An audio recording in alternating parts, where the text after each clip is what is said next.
2024 সালের নির্বাচন নিয়ে আমরা আলোচনা করেছি এবং কোথায় আমাদের ঘাটতি রয়েছিল, কোথায় আমাদের সাফল্য এসেছে এবং নির্বাচন সার্বিক খুব ভালো ফল সারা এসছে আমাদের।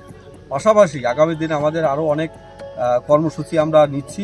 সেই বিষয়ে আমরা সমস্ত জেলা ধরে ধরে আমরা সাংগঠনিকভাবে উদ্বাস্তু মতুয়া নমশূদ্র সম্প্রদায়ের মানুষ তারা আগামী দিনে আরও মমতা বন্দ্যোপাধ্যায়ের পাশে থাকবেন, হাত শক্ত করবেন, এই আশা আমাদের রয়েছে এবং আমরা সংগঠনকে আরও বৃহত্তর জায়গাতে পৌঁছে যাব এবং আমরা ধাপে ধাপে আজকের দিনে দাঁড়িয়ে পশ্চিমবঙ্গের 20টা জেলাতেই আমাদের এই সংগঠন শক্তি বৃদ্ধি করতে আমরা সফল হয়েছি।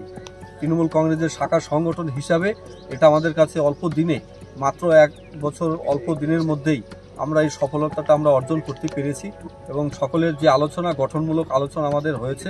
পাশাপাশি যে কয়েকজন যারা সাংগঠনিক বা যারা সংগঠনে থেকেও ভালো কাজ করেনি, যারা দল এবং সংগঠনের বিরুদ্ধে ছিল, তাদের বিরুদ্ধে চরম ব্যবস্থা নেওয়ার জন্য মুখ্যমন্ত্রীকে এবং অভিষেক বন্দ্যোপাধ্যায়কে আমরা আগামীকালকে চিঠি করছি সবার অনুমতিতে এবং সবাই যারা আমরা এখানে আজকে উপস্থিত রয়েছি তাই সার্বিকভাবে যে যাতে তাদের দল থেকে আমরা সরিয়েও দিয়েছি অলরেডি, যাতে সংগঠনে তারা ক্ষতি না করতে পারে।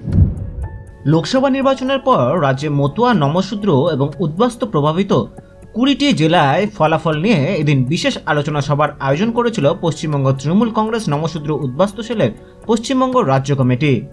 আদিনা ইকো পার্কে অনুষ্ঠিত হয় এই আলোচনা সভা।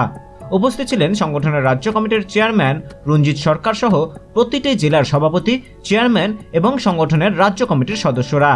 রঞ্জিত বাবু জানান, গোটা রাজ্যে এবার দলের ফলাফল খুব ভালো হয়েছে। মুখ্যমন্ত্রীর উপর ভরসা রেখেছেন মতুয়া, উদ্বাস্তু এবং নমশূদ্র সম্প্রদায়ের মানুষেরা। আগামী দিনেও তারা মুখ্যমন্ত্রীর উপর ভরসা রাখবেন।